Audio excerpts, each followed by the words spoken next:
Let's talk about stablecoins. Something I don't think anyone saw coming 5 years ago. And it's probably the biggest mover in this space of innovation and the biggest part of liquidity. And maybe you can talk about this. Again, one of my students the other night said, Brian, I bought some of the stablecoin and I'm really frustrated because Bitcoin's up, Ethereum's up, but my USDC, it's still at $1. Yeah. And this is ridiculous. And I said, okay. I said, it's stable. And they said, well, that's not very interesting or exciting. And I thought, actually, sometimes boring is an asset. Sometimes boring is good. Sometimes fixed is really good. And I always talk about, I have 2 boys at home, they're 4 and 5 years old. And when it comes to babysitters, I choose the most boring babysitter possible because I want everything to be boring at my house. I don't want any volatility or weirdness going on.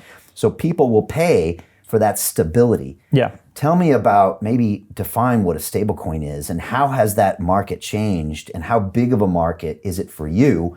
And not only that, for the adoption of everybody into this space. Yeah, I mean, stablecoin is a simple kind of like an asset that tracks, let's say, a stable value, such as, for example, US dollar. So you can create a stablecoin by just having, there's an entity that has, let's say, $1 in their bank account against every stablecoin they create. Essentially, USDC from Circle is this kind of system, or you might have a maker which is collateralized system which is backed by, let's say, Ethereum. So you put Ethereum into the so-called vault and then you mint a token that tracks USD price, and because there's more collateral than there is actually like the value of the stable coins, you have folks that are buying and selling that stable coin at the exact kind of like a tracking price. So essentially you have stable value on cryptographic ledger.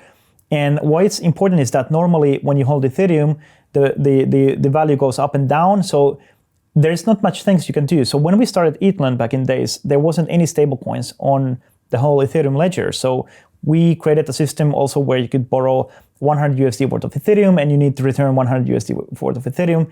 So when you borrow and you convert to, let's say, USD through Coinbase, you still have like kind of like a borrowing amount of 100 USD. And you have that exposure, but it's not very convenient. It's not movable. But stablecoin, I can transfer the stablecoin to you, and it's still the stable value. And why it's interesting is that because when you have something stable, you actually have a balance. So you don't want to get paid, let's say, in one ETH, which is, let's say, $3,000 to $4,000 at the moment, and essentially, 3 weeks or 4 weeks from now, it might be more or less, and you might not kind of like, it's difficult to pay bills on something that fluctuates a lot. So the stablecoin fixes that.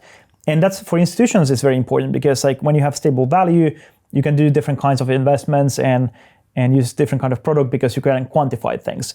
So that's the thing. Like I would say like stablecoins is definitely like changed the whole ecosystem and created the yield. So now that it's nice to get yield on your cryptographic assets, but when you have stable value, it brings more cash.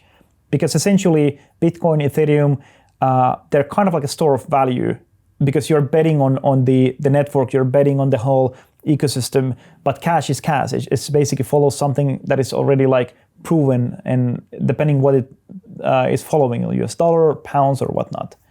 Yeah, the whole asset class is fascinating. And you've got places like probably like you and Coinbase that are offering, 3-4% yields on a USDC or DT stablecoin.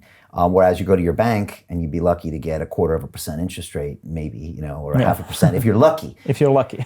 So it becomes this big eye opener of, wow, there's real yield there. And if you're not like Michael Saylor, CEO of MicroStrategy, who's ready to put $5 billion on his public balance sheet of Bitcoin and take the volatility with it and take all the filings and stuff, and also have crypto assets on a public balance sheet, but you're still interested in this crypto space, you can start thinking about stable coins, right? And thinking about the yield you could get on those stable coins. And this is kind of the next level of some of the Web 3.0 or some of the other things you guys are developing, because right now we haven't seen any banks put crypto on their balance sheets, and we probably won't for a while, Not right? for a while, but I guess like it starts happening with the private banks at any time soon. I mean, the thing is like everything moves in cycles, right? So when we have like a bull market cycle, everyone is excited, banks are interested in, they're researching more. When we have bear market, kind of like interest goes away a bit. So it's always like the market cycles determine a lot of kind of like different interest, and what people are building in outside of the kind of like a DeFi space. But I think it will happen at some point from the private banking perspective. Yeah, they'll have stablecoins. I think so. But in the meantime, they are eyeing this, and you can potentially give them access to these massive yields and these massive markets.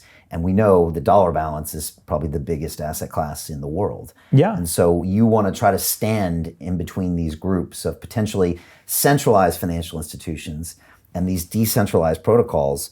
When you ask the average consumer on the street, sometimes they're thinking, okay, I'm going to buy Bitcoin and I'm going to hold it forever and I hope the banks burn. But also that's probably not realistic in the long run, because we have to find a way of incorporating this financial system in the DeFi space, right?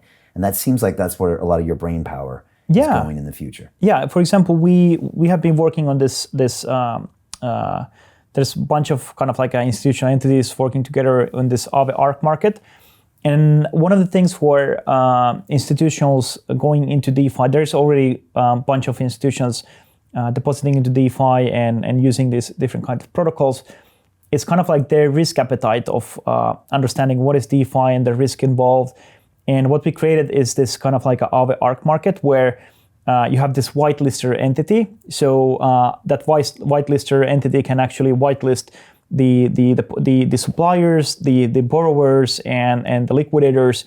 So you as a user of this Arc market, which is segregated from the main Aave market, is that the counterparties, which is interesting, because then like you can create more institutional market, like a private market there.